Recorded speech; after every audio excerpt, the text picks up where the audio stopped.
Glória a Deus, glória a Deus. Você pode se assentar. Você acabou de atrair a presença do Senhor. Não tem como você ser grato ao Senhor e não atrair a presença dEle. Irmãos, estou muito feliz, viu? Muita gente voltando. E olha que coisa, hein? Uma ovelha assim tão especial. Eles foram para Corumbá. Pode ter alguma coisa boa lá em Corumbá? Pode. Calma, pastor André. E aí o Dideró e a Ana foram para lá, falaram: pastor, nós encontramos uma igreja maravilhosa lá. E olha que coisa legal, irmãos. A Ana e o Dideró estão de volta aí, cadê eles? Pode aplaudir o Senhor. E olha, eles são espertos. O pastor que estava cuidando deles lá em Corumbá está aqui, o pastor André. Veio aqui para ver, certificar se as ovelhas vieram para cá. Obrigado, viu, pastor André? Cuidou bem deles lá. Glória a Deus. Tita, que bom você de volta aí com a Ju, viu, família, viu? Glórias a Deus. Tem muita gente voltando. Mas essa semana assim é uma semana de festa lá em casa. A Edilene quase infartou, gente. Aniversário dela. Agora a gente vai poder colocar um adesivo no carro. Depois eu explico sobre isso. Pegar umas vagas agora aí, melhor, né? Mas ela quase infartou, né? Todas as filhas e os filhos estavam juntos. A nossa filha fez uma surpresa para ela. Veio lá dos Estados Unidos, está aqui do lado dela aqui, né? A Graça veio para estar junto da Edilene. Então ela está em festa, está como quem sonha. E a gente fica muito feliz quando a gente tem família, amigos, muitos irmãos. E quando a gente tem um Deus que nos ama e quer cada dia cuidar de nós. Há um tempo atrás eu trouxe uma mensagem para a igreja, que Deus falou muito comigo. Eu disse: hoje, um bom dia, né, para recomeçar. Alguém, não sei se você lembra dessa mensagem, mas falou muito comigo. E Deus colocou nessa noite que a gente toma decisões na vida. E você fala: bom, é um dia bom para a gente recomeçar. Mas quando é a hora de pôr em prática isso? Então nessa noite eu quero falar com você sobre a hora da restauração. E eu creio que a hora da restauração chegou para mim e para você. E nós precisamos tomar posse dessa restauração. Porque senão você fica procrastinando e você não decide pôr em prática aquilo que você decidiu. Você fala: hoje é um bom dia para recomeçar. Mas você nunca recomeça. Você não põe aquilo em prática. E Deus colocou exatamente falar com você sobre um plano perfeito. Olha só, né? Cantamos aqui hoje, um plano perfeito de Deus para a hora da restauração. E para isso eu quero falar um pouquinho sobre um homem que pode nos dar lições sobre isso. E olha que eu já estudei várias vezes sobre este homem, mas Deus me deu algo novo durante essa semana. E eu quero ministrar ao seu coração, a sua vida, você que está aqui, você que está na sua casa. Abra sua Bíblia em Neemias. Eu quero ler inicialmente somente no capítulo 1, ao versículo 3, a parte B desse versículo. Mesmo sentado, mas com toda a reverência, você pode deixar a sua Bíblia aberta e acompanhar a leitura. A hora da restauração. As muralhas continuam em ruínas, e os seus portões foram destruídos pelo fogo. Que Deus abençoe a sua palavra em nossos corações. Nós ouvimos, percebemos, falamos sobre isso, estamos sentindo isso na pele, que estamos vivendo um momento tão difícil, não só na nossa cidade, não só no nosso país, mas no mundo todo. Estamos vivendo um momento de crise que nunca imaginamos viver antes. Uma crise que ela vai além de ser uma crise de pandemia, uma crise de saúde, uma crise política, uma crise econômica, uma crise, talvez, possamos dizer até mesmo, da natureza, um tempo de seca, um tempo de estio, um tempo também de sequidão espiritual, um tempo em que talvez você pode dizer e confirmar isso, que parece que as muralhas da sua casa, da sua família, daquelas pessoas que você conhece estão caídas, e as pessoas estão desprotegidas. E parece que as portas nem existem, portas de proteção. Estamos vivendo e nos sentimos impactados com isso, porque nós entendemos que é um momento em que as pessoas precisam tomar uma decisão nas suas vidas. E essa decisão não tem nada a ver com uma escolha partidária, com uma escolha doutrinária, Porque se nós fizermos escolhas partidárias, doutrinárias ou religiosas, nós vamos polarizar e vamos nos afastar, vamos excluir e vamos começar a ter brigas, contendas internas e externas. É um tempo de nós buscarmos na palavra respostas para coisas que precisamos para esse tempo. E não existe lugar melhor do que na Bíblia. É preciso olhar para a palavra e nela buscarmos um caminho. E eu quero dizer para você, hoje, não é um dia mais para você pensar em recomeçar. A hora é de restauração. É hora de restaurar. É hora de buscarmos a restauração. Mas eu te pergunto, onde começa a restauração? Onde começa? A restauração começa nesse coração corrupto, nesse coração que muitas vezes é enganoso. A restauração começa neste coração que muitas vezes abre portas para muitas coisas que não estão ligadas à fonte verdadeira. E com isso estamos trazendo destruição para a nossa vida, para a nossa família, para as pessoas à nossa volta e para o nosso país e para a nossa nação e para o mundo. E não estamos vivendo como deveríamos viver. Eu olho para Neemias e eu vejo que Neemias é este homem que me inspira, porque é um homem de oração. Não existe vitória se você não ora. Não existe oxigênio, fôlego de vida se você não ora. Mas Neemias não era só um homem de oração. Ele era um homem de intercessão. Ele é um homem que não só orava, mas ele intercedia. E esse homem, Neemias, além de orar e interceder, ele era um homem que também ele planejava, ele avaliava e ele colocava em prática o seu planejamento. E Deus deu para Neemias, porque ele orava, porque ele intercedia, porque ele realmente se posicionava diante do Senhor. Deus deu para ele um plano perfeito de restauração. Ei, deixa eu te falar uma coisa. Sabe a sua empresa? Deus quer dar um plano perfeito para você restaurar a sua empresa. Sabe a sua família? Em todas as áreas, Deus quer dar um plano perfeito para restaurar. Deus quer dar um plano perfeito para você. Deixa sua Bíblia aberta, olha para Neemias. E Neemias, do versículo 1 ao 4. E eu falo assim, sempre eu deixo aqui para os outros pastores, né? Eu falo que eu só sou contador de história, né, pastor Oswaldo? Hoje cedo eu falei sobre isso, né? Deixa para os pastores, você aperta os outros pastores. Eu vou contar algumas histórias para você aqui hoje. Mais um historiador chamado Flávio Joséfo, quando ele vai falar desse momento de Neemias que vai orar por Jerusalém, Joséfo ele traz uma versão dramática. Ele fala que Neemias, nessa hora que ele vai orar, Neemias ele não chorou, a expressão que ele usa é que ele prorrompeu, ele se rasgou de tal maneira em lágrimas, em prantos, ele chorou, a miséria dele, a miséria do povo, a miséria da nação. Ele falou: Senhor, eu não posso suportar o pecado da nação, eu não posso suportar o que eles estão fazendo. E ele pedia perdão, fazia confissão de pecados dele e da nação. Aqui a palavra vai dizer que Neemias, filho de Acalias, no mês do Quisleu, o mês do Quisleu é mais ou menos novembro, dezembro, no 20º ano, quando ele estava na cidade de Suzã, veio Anani, um dos seus irmãos, e ele falou assim: mano, como que está lá? Sabe quando você pede notícias da família, notícias da sua cidade, do que está acontecendo? Ele falou: me fala como que está. Olha, irmãos, quando ele ouve as notícias, olha o que chega para ele: os que escaparam e que sobreviveram do exílio, esses restantes que sobreviveram, eles estão vivendo em grande miséria e humilhação. Quantos homens de Deus, mulheres de Deus, servos do Senhor, continuam escravos de situações de misérias e são muitas vezes colocados nessa situação de humilhação, porque as muralhas, dizia ele, estão em ruínas, estão destruídos, todos os portões foram destruídos, todos eles.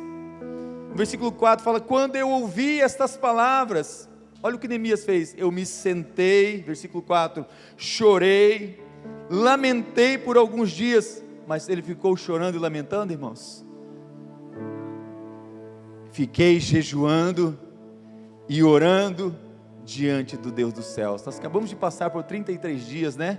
De oração e jejum, onde o Senhor falou para a gente poderosamente: clama a mim, eu vou te anunciar coisas grandes, coisas imagináveis para você, para a sua vida, para esse tempo. Clama a mim, que eu vou te anunciar, eu vou te revelar, vou te mostrar. E eu creio que essa palavra desta noite é uma dessas palavras que Deus está dando para a gente.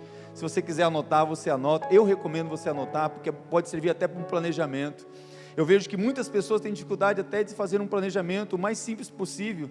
Um planejamento, um protótipo de planejamento, as pessoas têm dificuldade. E na Bíblia você encontra maneiras maravilhosas de planejar, mas precisa orar primeiro. Neemias, antes de qualquer coisa, podemos dizer que ele era um homem de oração, de intercessão. Mas Neemias, ele começa orando a partir do versículo 5, e olha como ele diz, do 5 ao 11. Ele diz assim: ah, Senhor, Deus dos céus, Deus grande e temível, que guarda a aliança e a misericórdia. Você precisa saber qual é o Deus que você serve. É um Deus que Ele é tremendo em poder. Onde está o temor das pessoas? Onde está o tremor das pessoas? Precisamos tremer e temer ao Senhor cada dia mais. As pessoas têm pedido temor. Quando você perde o temor do Senhor, perde a sabedoria, porque o temor do Senhor é o princípio de toda a sabedoria, e Jesus é esse princípio de sabedoria de Deus. E ele fala: Senhor, estejam abertos os teus ouvidos, os teus olhos abertos, atendas à oração do teu servo. A oração que ele faz não é: eu exijo, eu determino. Não, aqui está um servo diante do rei, e eu quero clamar a ti. E ele vai fazendo confissão de pecado.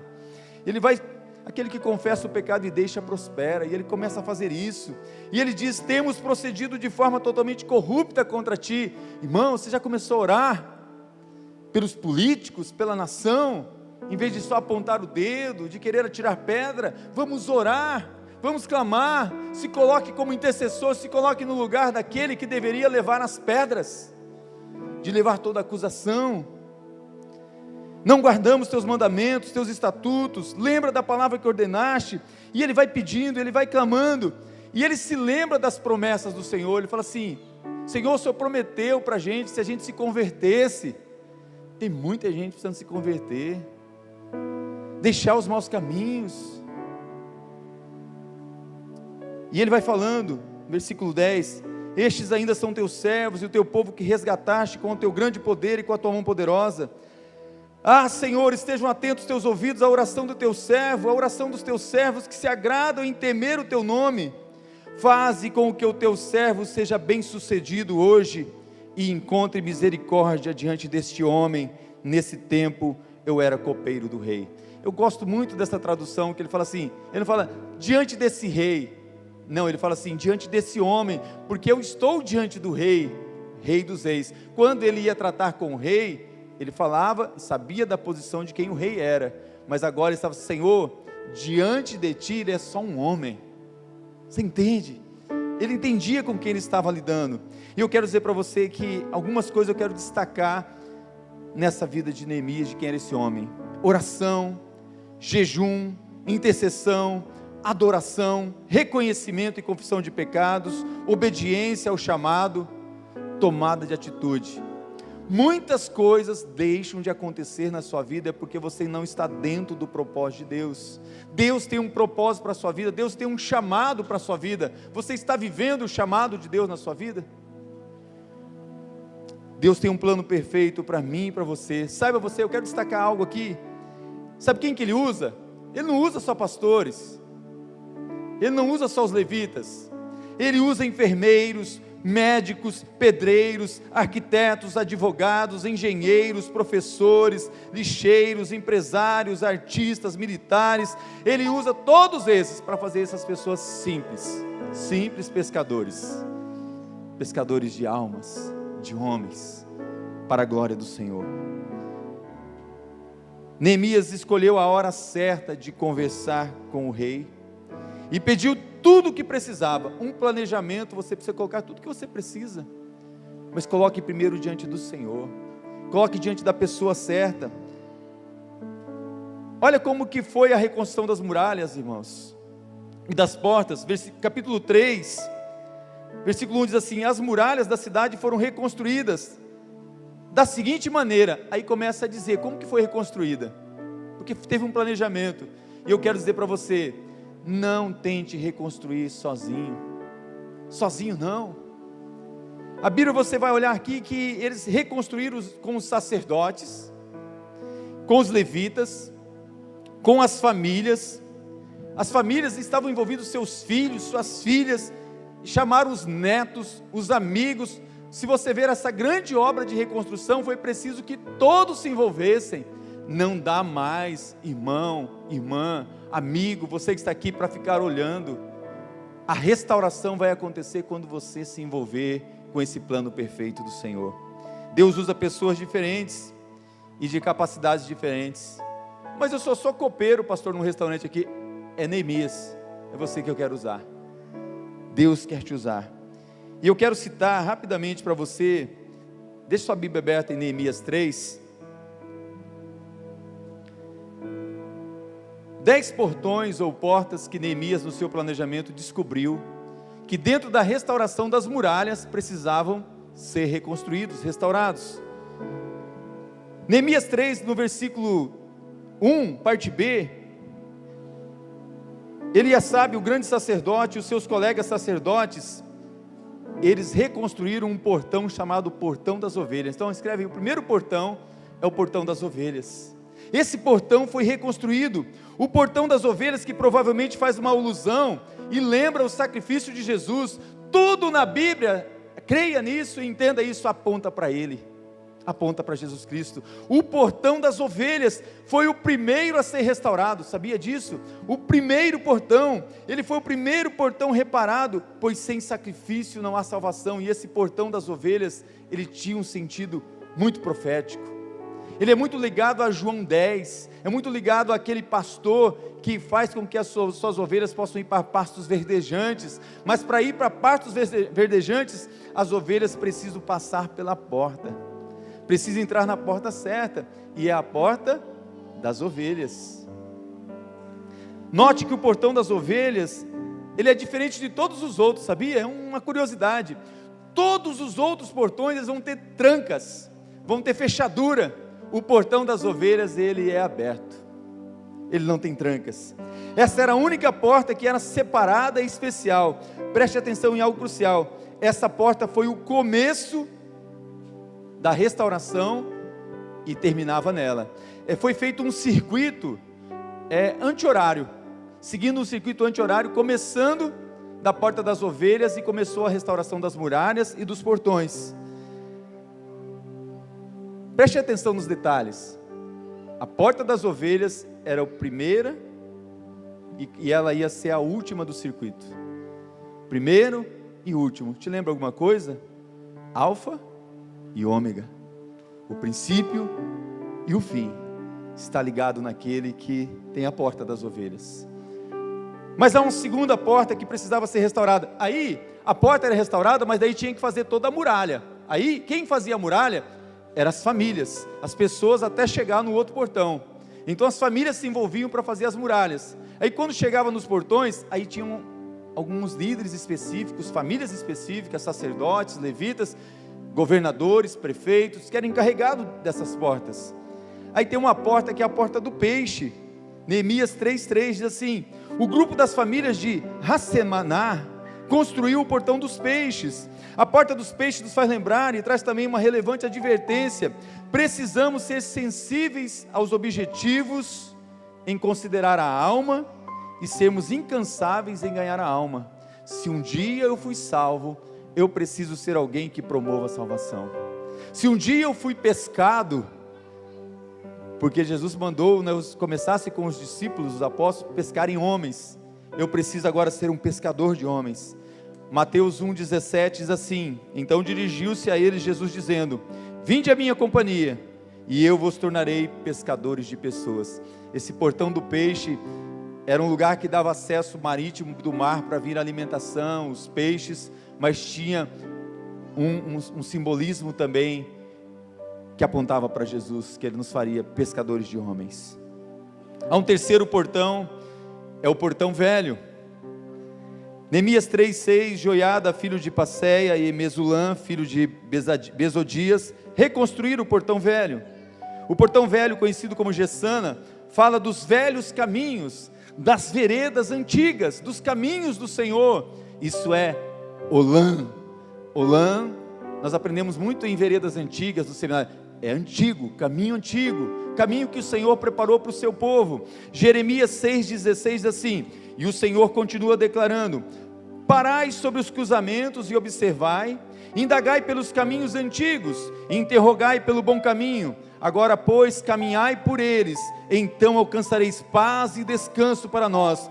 Contudo, replicastes: não cremos nisto, não o seguiremos. Amados, o mundo está atrás de novidade, mas Deus tem para você um portão antigo, Olã, uma vereda antiga, um caminho que vem desde a eternidade, um caminho que é verdade e vida, um caminho que você tem que trilhar por ele para ter vitória.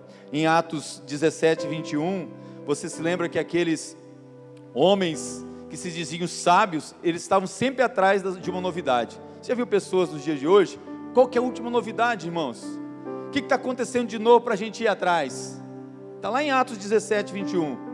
Qual é a última novidade? Precisamos restaurar as veredas antigas, os caminhos antigos. Havia uma porta, uma quarta porta para ser restaurada, é a porta do vale. Neemias 3,13, Hanum e os seus moradores de Zanoa reconstruíram o portão do vale. A porta do vale, é interessante, era uma das mais extensas, a parte da muralha para reconstruir. Por que que o vale tem que ser tão longo, né, irmãos? Por que que o vale é tão difícil? Por que que o vale é tão longo? Mas a porta do vale era uma das maiores para ser reconstruídas. Mas nesse trecho tinha uma ideia de que Deus sempre ia estar com o povo no meio do vale, no meio do deserto, no meio das dificuldades, que as pessoas não iam viver só nas montanhas, as pessoas teriam que passar pelo vale. Talvez iam passar pelo vale de Baca, um vale de lágrimas, um vale de choro, mas era uma porta que o Senhor controlava, a porta do vale.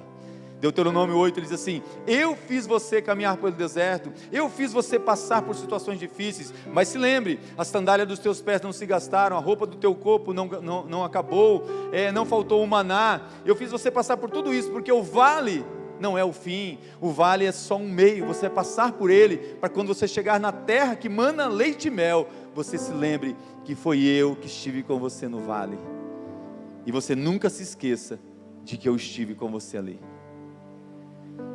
E o vale nos lembra de humildade, irmãos. O vale é para nos fazer humilde. O vale nos faz lembrar do que Jesus Cristo fez em Filipenses 2, do versículo 5 ao 11. Ele despiu-se da sua glória e desceu até esse vale aqui,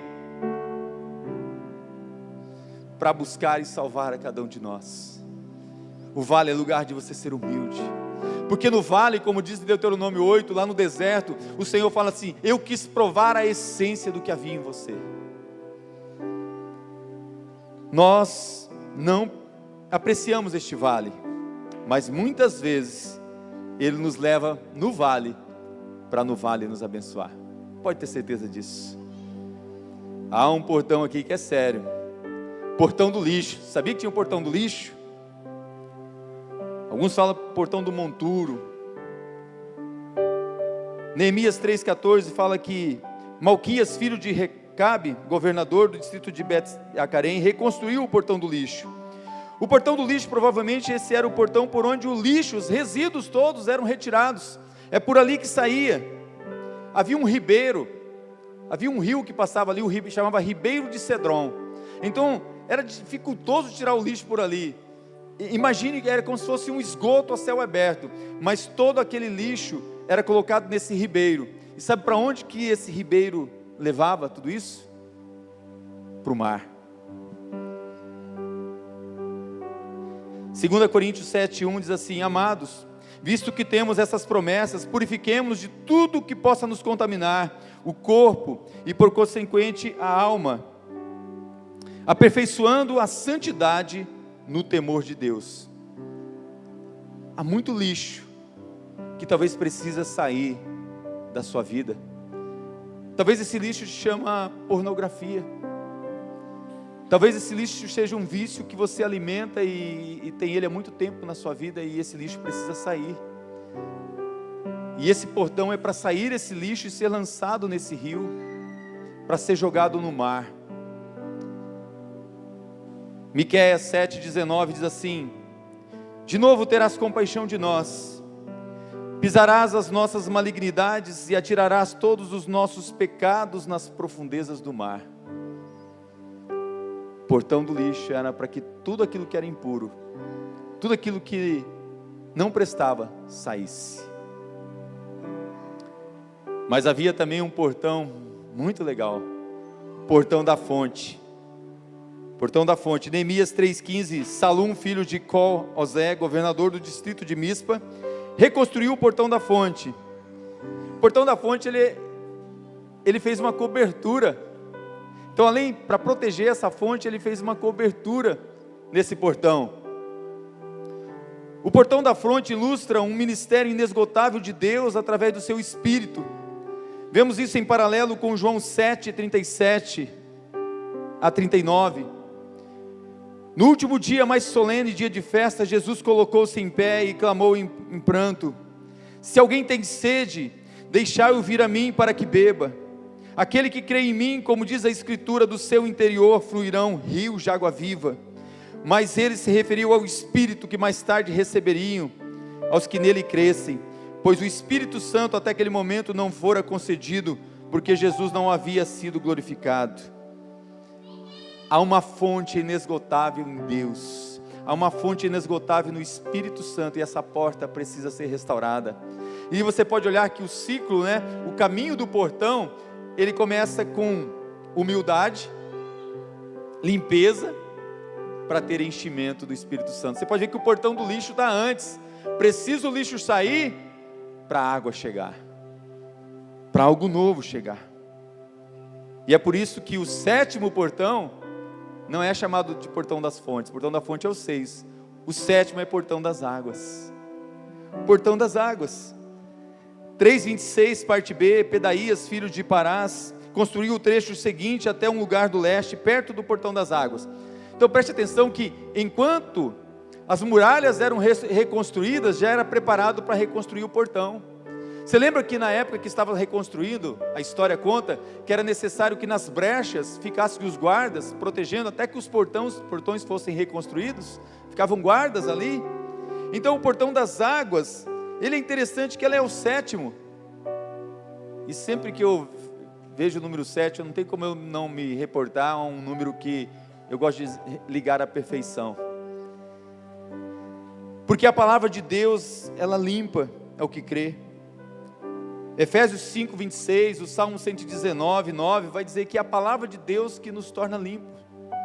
Como pode o jovem permanecer firme nos seus caminhos? Escondi a tua água, a tua palavra no meu coração, para eu não pecar contra ti. Este sétimo portão é mencionado, um número associado à perfeição, chama a atenção, diferente de todos os outros portões. Você sabia que esse portão foi o único que não precisou de reparos? Sabe por quê? Ele estava perfeito. Sede vós perfeito, como é perfeito vosso Pai que estás nos céus, Jesus Cristo.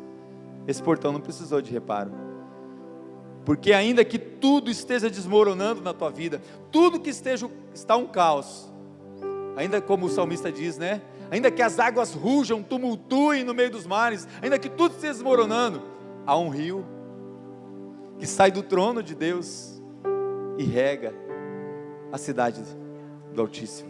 Rega você. A água é pura, a água é limpa, a água é o Espírito, a água é Jesus, a água é Deus. Mas há uma oitava porta, é a porta dos cavalos. Mas tem a porta dos cavalos, pastor? Tem. Não é do seu marido que eu vou falar, não, fica tranquilo, é outra coisa. Não, é uma coisa diferente, não tem nada a ver com isso. Neemias 3:28, e a irmã já falou assim: fala Deus, calma irmã, essa é outra mensagem que a gente vai pregar, não tem nada a ver com isso. Um grupo de sacerdotes construiu o trecho seguinte, saindo do portão dos cavalos e continuando para o norte. A porta dos cavalos, versículo 28, começa a trazer a ideia que você vai ter guerra. Os cavalos simbolizam a força, simbolizam o ânimo. Há um livro que antigamente, o título dele antigo era Corra com os Cavalos, depois o título mudou, para ânimo. Mas nós precisamos entender que vai ter tempo de guerra, vai ter tempo de luta, e nós precisamos dessa força. E essa força não é uma força humana. Essa força é muito ligada àquilo que está em Efésios 6. E precisamos entender que a guerra que vamos travar não é contra pessoas. Pare de guerrear contra as pessoas. A nossa guerra, como Paulo alertou, é contra principados, potestades, dominadores do mal. Por isso eu preciso ser fortalecido na força do Senhor e ser revestido de toda a armadura de Deus. Eu preciso viver aquilo que está em 2 Timóteo 2, a partir do versículo 1, que diz assim: Tu, portanto, meu filho, fortalece-te na graça que é em Cristo Jesus. O que ouviste de mim diante de muitas testemunhas, transmite a homens fiéis, capacitados, a fim de que possa igualmente discipular a outros. Participa dos meus sofrimentos como bom soldado de Cristo. Nenhum soldado em serviço se permite envolver em negócios da vida civil, porquanto seu objetivo é agradar aquele que o recrutou para a guerra. Ou seja, a porta dos cavalos simbolizava que guerra haveria, que haveria batalhas, e você precisaria estar revestido, pronto para a batalha. Há uma nona porta, é a porta oriental. Neemias 3:29, Semaías, filho de Secanias, que era o guarda do portão oriental, construiu o trecho seguinte. A porta oriental nos leva a pensar na segunda vida de Cristo, como está em Mateus 24:27, como está em Ezequiel 10. O sentido era que na porta oriental ela deveria apontar para o lugar onde nascia o sol, porque o lugar que nascia o sol, havia uma palavra profética que dizia que assim como um relâmpago que sai do oriente e se mostra no ocidente, assim há de ser a vinda do Filho do Homem. A porta oriental simbolizava que toda a glória do Senhor vinha do sol da justiça, e esse sol da justiça ia brilhar e entrar pelos portões dentro da casa do Senhor no templo, porque o portão apontava exatamente para o templo, porque a glória do Senhor estaria ali. Esse portão oriental mostra a glória do Senhor, o lugar do sol nascer. Dali a glória do Senhor entrava em sua habitação, mas simbolizava mais do que isso, a presença do Senhor com eles, a presença do Senhor. Há um último portão, chama Portão da Guarda, muito conhecido como Mificate. Neemias 3:31, um ourives chamado Malquias construiu o trecho seguinte até uma casa usada pelos trabalhadores do templo e pelos comerciantes. Essa casa estava do lado do portão da guarda. A porta da guarda era como se fosse uma porta de inspeção. Sabe aquela torre de vigia, Alice? Só que não era de oração só. A torre de vigia no exército é muito usada, aquela torre onde fica cuidando e vendo, opa, quem vem aí, tem que se apresentar. Então, esse portão de inspeção, esse portão da guarda simboliza que um dia eu e você, cada um de nós vamos comparecer diante do tribunal de Cristo. Cada um vai se apresentar diante do Senhor, cada um vai estar diante dele, cada um vai estar diante do trono branco, cada um vai estar diante do Senhor para o julgamento, uns para a condenação eterna, outros para receber o seu galardão. Cada portão tinha uma finalidade. Agora olha que coisa interessante, quando você vai em Neemias 3:32, fala assim: entre o terraço da esquina e o portão das ovelhas, os reparos foram feitos pelos ourives e os mercadores, um círculo completo. Lembra que eu disse que começou no portão das ovelhas? Depois do portão da guarda, termina novamente no portão das ovelhas, e toda a muralha foi construída e todos os portões restaurados. Neemias 6, versículo 15 em diante diz assim: eis portanto que as muralhas foram terminadas no 25º dia do mês de Elul, isso é, entre agosto e setembro, em 52 dias de trabalho. Assim que nossos inimigos receberam essa notícia, caiu sobre todos os povos ao nosso redor grande temor profundo. Irmãos, precisamos restaurar as muralhas e os portões para que o temor venha. Nós não estamos pedindo por castigo, estamos pedindo temor, o temor do Senhor. E um profundo abatimento, pois reconheceram que tínhamos feito toda essa grande obra mediante o auxílio constante do nosso Deus. É o Senhor quem restaura, é o Senhor quem fecha portas e abre portas. Devemos louvar a Deus pelo fato de ter nos salvado. Devemos entender que a porta das ovelhas, tudo aponta para o sumo pastor Jesus Cristo. Se temos que passar pela condenação, pela inspeção, vai passar por ali, e quando olhar para você e saber que o sangue do Cordeiro está sobre você, vai ser declarado sobre você o que está em Romanos 8:1. Nenhuma condenação há sobre este, nenhuma condenação há sobre você, nenhuma condenação há para aqueles que são guiados e andam pelo Espírito. Nesta noite,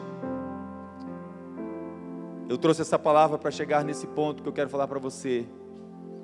Precisamos da palavra de Deus dentro de nós. Precisamos viver a palavra de Deus fora de nós.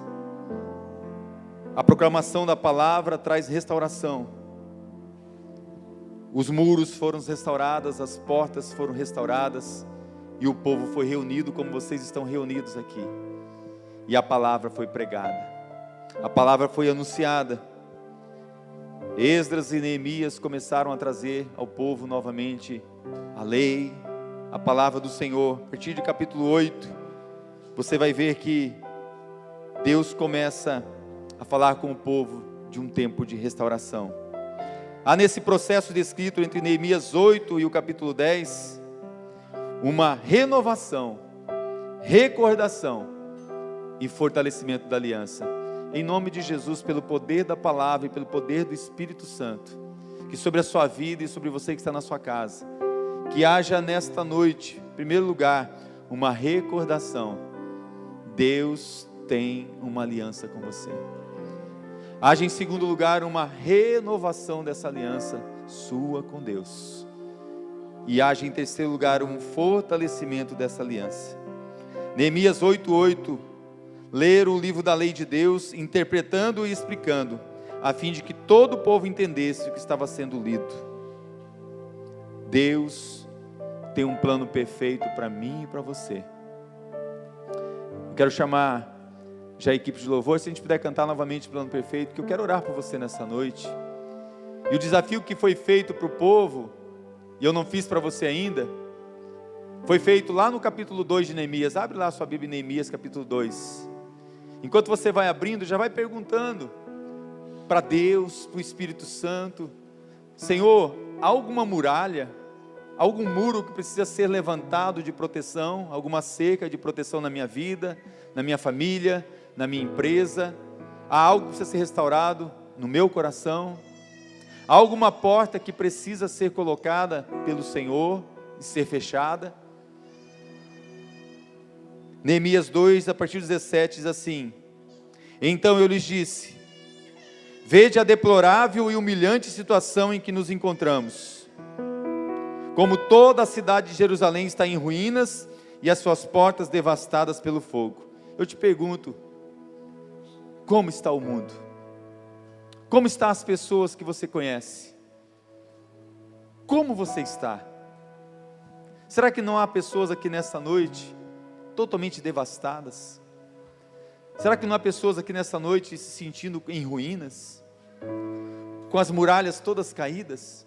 Será que não há pessoas aqui que falam assim: olha, todas essas portas eu acho que precisam ser restauradas na minha vida? O Espírito Santo está falando com você? Está falando com você aí na sua casa? O desafio foi feito. Neemias disse: vinde, vamos reconstruir os muros, para que a nossa vergonha acabe. Versículo 18, assim, também lhes revelei como Deus tinha sido misericordioso comigo, e todo quanto o rei me havia declarado. Sabe o que Neemias está falando? Olha, a partir do momento que eu me prostrei, que eu orei, que eu chorei, que eu jejuei, que eu lamentei, que eu falei para Deus da minha miséria, que eu confessei o meu pecado, Deus mandou que o rei se aproximasse de mim e me perguntasse: o que está acontecendo, Neemias? Do que você precisa? Eu quero autorização. Meu povo está sofrendo. Eu quero autorização para reconstruir os muros. Eu preciso da sua autorização. Mas eu preciso também de recursos, de madeira. Eu preciso do material. Eu não tenho nenhum material. Eu preciso de guardas, de gente, de pessoas. Não dá para reconstruir só com autorização e só com dinheiro. Precisamos de gente. Entenda, Deus é que faz todas as coisas, e Ele usa quem Ele quer usar. Quero que você feche seus olhos agora, e antes da gente adorar o Senhor, quero que você tenha um momento com Deus agora. Quero que você comece a olhar se não há ruínas na sua família, na sua vida, se não há muros caídos, decisões erradas, negócios mal feitos, promessas mal feitas. Quando você está orando, Neemias fala que ele revelou como Deus tinha sido misericordioso. E eu quero dizer para você que a misericórdia do Senhor está sobre este lugar nessa noite. A misericórdia está sobre você.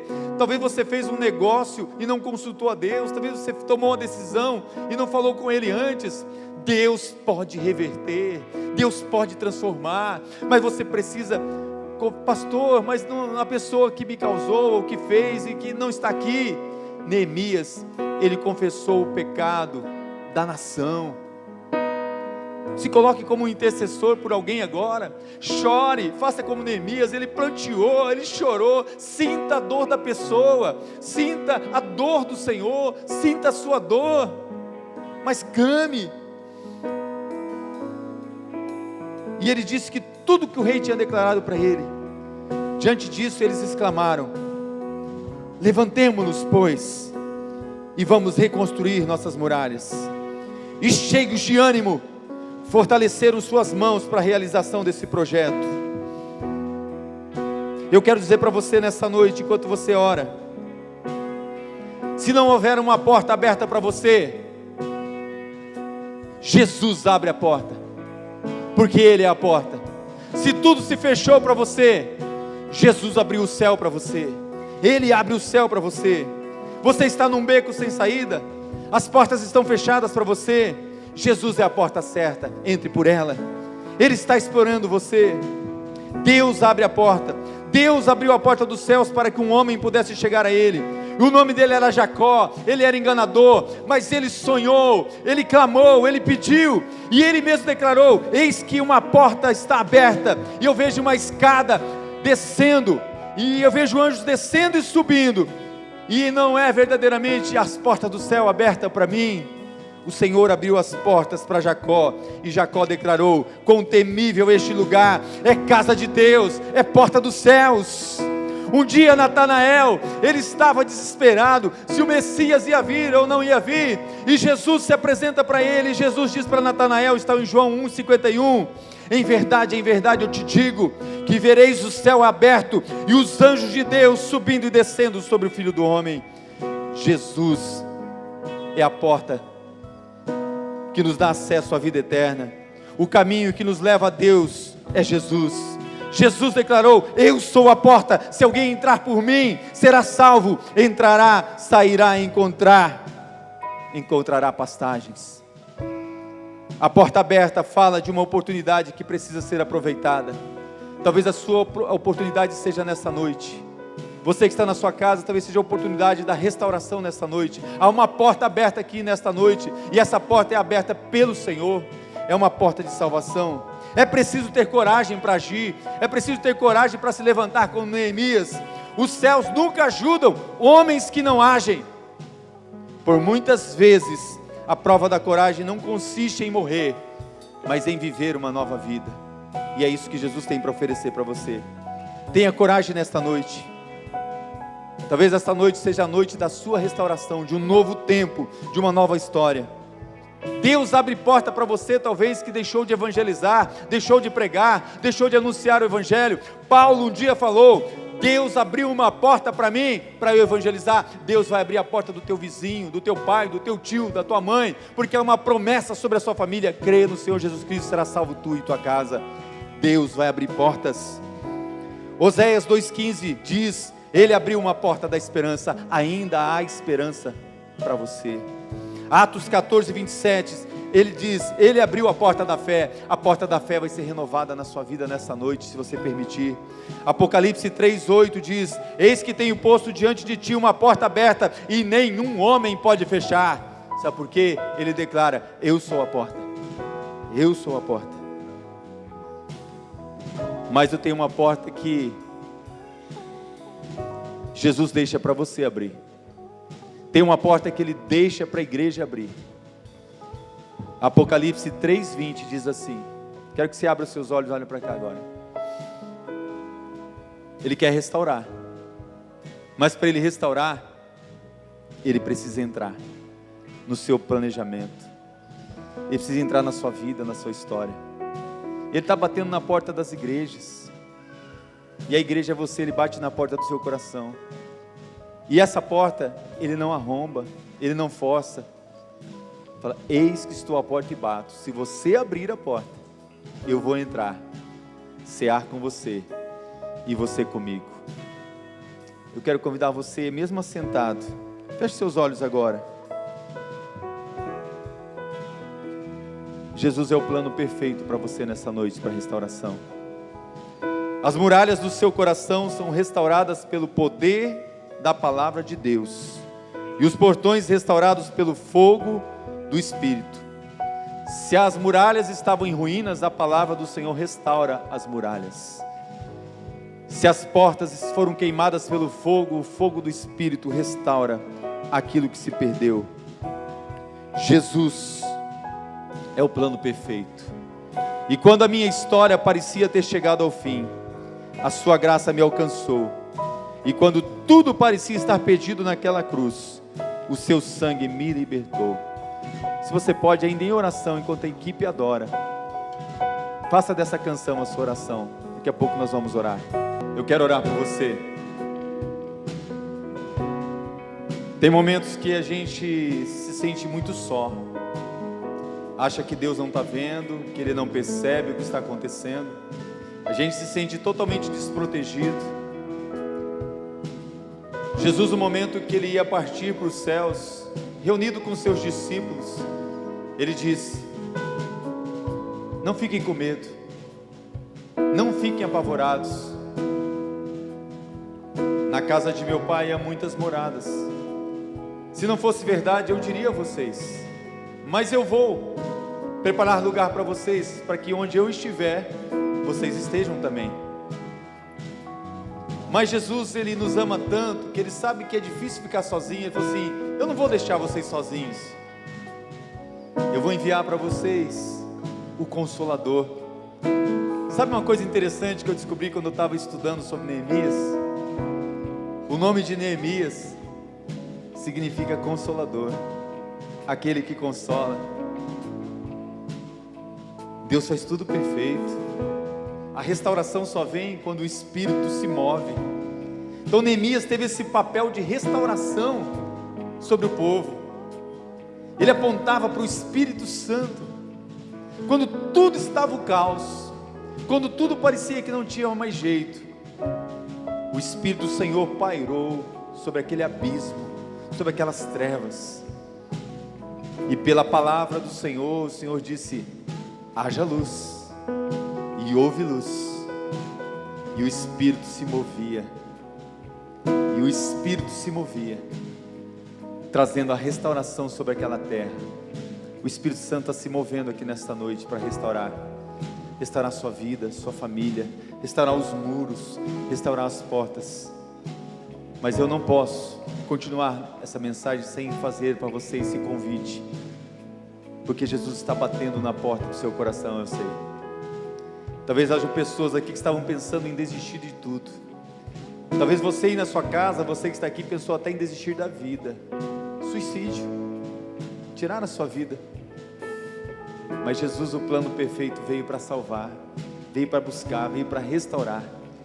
E Ele é essa porta. Vendo o Hugo falar, eu quero até contar uma história, porque essa história do Hugo é linda. E eu quero encerrar contando essa história para você. Muito parecida com a do Hugo, em certo sentido. De ver como que Deus tem um plano perfeito na vida do Hugo.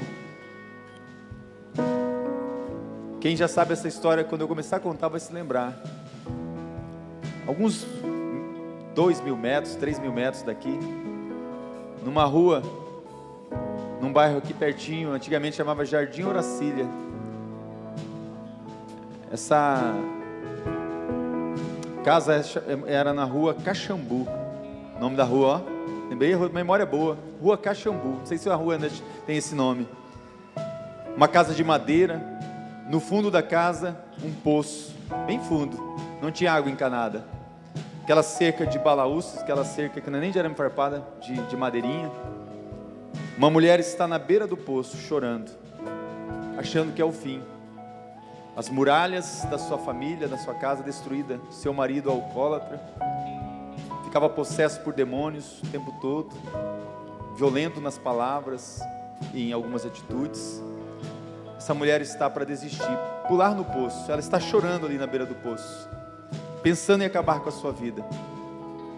Quando,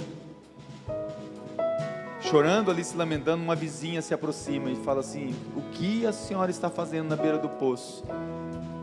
E ela fala para aquela mulher: me diz, quem é o ladrão que quer roubar, matar e destruir? Ladrão? Que ladrão? O ladrão, porque eu estou com essa voz na minha mente, na minha cabeça, do ladrão que quer roubar, matar e destruir. Onde a senhora viu isso? Aquela mulher, uns 10 dias antes, havia ganho dos Gideões. O André aqui, muitos meus irmãos da igreja são dos Gideões. Uma Bíblia dos Gideões, valorize uma Bíblia que é dos Gideões. Ganhou a Bíblia dos Gideões, aquela cinzazinha, Novo Testamento. Ela tinha lido, mas não lembrava mais o endereço. A vizinha, movida pelo Espírito, falou assim: eu sei quem é o ladrão. Busca esse livrinho que eu vou mostrar para a senhora algo poderoso. Aquela mulher foi lá dentro e trouxe aquele livrinho. E a mulher conhecia a palavra. Abriu em João 10, 10 e disse: o ladrão é o diabo. Ele quer matar, roubar e destruir. Mas a boa notícia que eu tenho para a senhora é que a senhora não viu o restante do versículo. Jesus está dizendo: mas eu vim para que você tenha vida e vida em abundância. O ladrão vai sair fora da sua vida, da história da sua família, se a senhora convidar essa vida em abundância para restaurar a sua vida. Ali naquela beira de cerca, só umas madeiras, né? Uma madeira, né? Separando aquela mulher, ela orou, entregando a vida para Jesus. Resumindo, hoje essa mulher, ela tem 3 filhos pastores. Um deles sou eu que estou falando com vocês. Essa mulher é minha mãe. Quando ela achou que não tinha mais jeito, o Senhor restaurou. Uma porta foi aberta. Pode aplaudir o Senhor. Glória ao Senhor. É assim que Deus faz. Deus é perfeito. Sabe por que eu estou contando isso? Porque a minha história foi mudada como a história do Hugo. Quantos testemunhos você ouviu aqui nessa noite? Deus quer mudar a sua história. Você que me ouve aí, você que vai me ouvir depois, você que está aqui essa noite. Mas Jesus quer entrar na sua história. Feche seus olhos, põe a mão no seu coração. Eu quero te dar a oportunidade. Eu quero ser agora como Neemias. Eu quero orar por você. E eu quero ser teu intercessor. E outras pessoas vão estar intercedendo por você. Porque a restauração vai vir. O rei vai falar com você. E o rei vai perguntar: o que você quer que eu te faça? E talvez você possa dizer nessa noite: me salva, me perdoa, perdoa os meus pecados, escreve uma nova história na minha vida. Com a mão no seu coração, eu vou orar por você agora. Paizinho, em nome de Jesus, hoje, agora, é a hora da restauração. Restaura vidas aqui, Pai. Restaura famílias, vidas destruídas, sonhos destruídos, despedaçados. Pai, em nome de Jesus, restaura, Senhor, as muralhas, coloca essas portas de proteção, mas que essa pessoa nesta noite possa decidir abrir a porta para o Senhor entrar na sua vida e entrar no seu coração. Eu quero orar agora, Pai, com pessoas que estão aqui e pessoas que estão nas suas casas.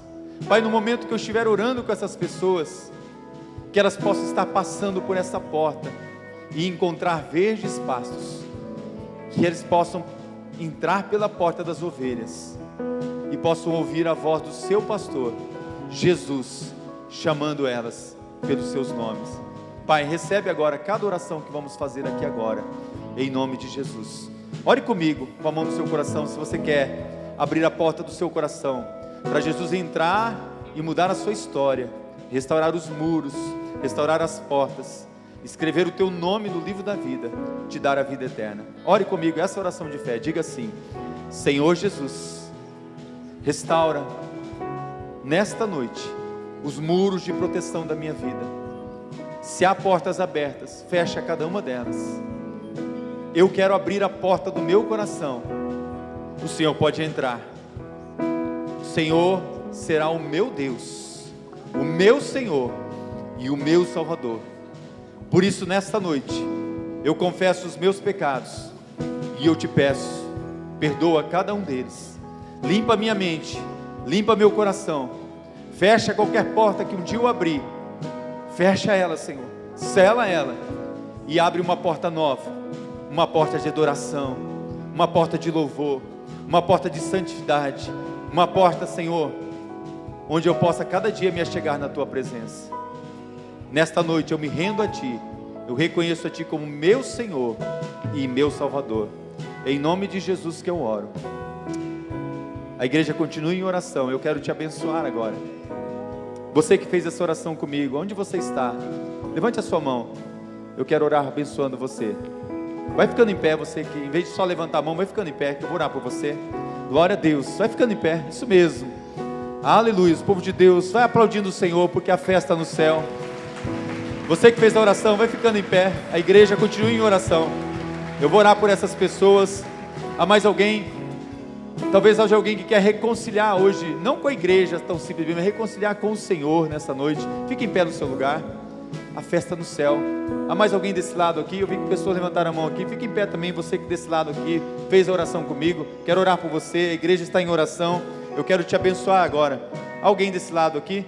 Fique em pé, você que orou comigo. Quero fazer oração por você também. Isso, glória a Deus. Eu sabia, a festa no céu. Fique em pé, põe a mão no seu coração. A igreja intercede agora. Pai, em nome de Jesus, cada uma dessas pessoas que estão em pé aqui agora, Pai, há um propósito, Senhor, na vida delas. Há algo novo o Senhor está fazendo. Pai, levanta a cerca de proteção, levanta os muros de proteção, coloca as tuas muralhas, ó Pai, e cada porta, Pai, que estava aberta, Senhor, fecha, Senhor. E se a porta que o Senhor quer abrir nessa vida, portas de bênção mesmo, seja o Senhor a abrir. Que nesta noite, cada homem, cada mulher que está de pé aqui, possa ouvir a palavra que temos vivido aqui na igreja.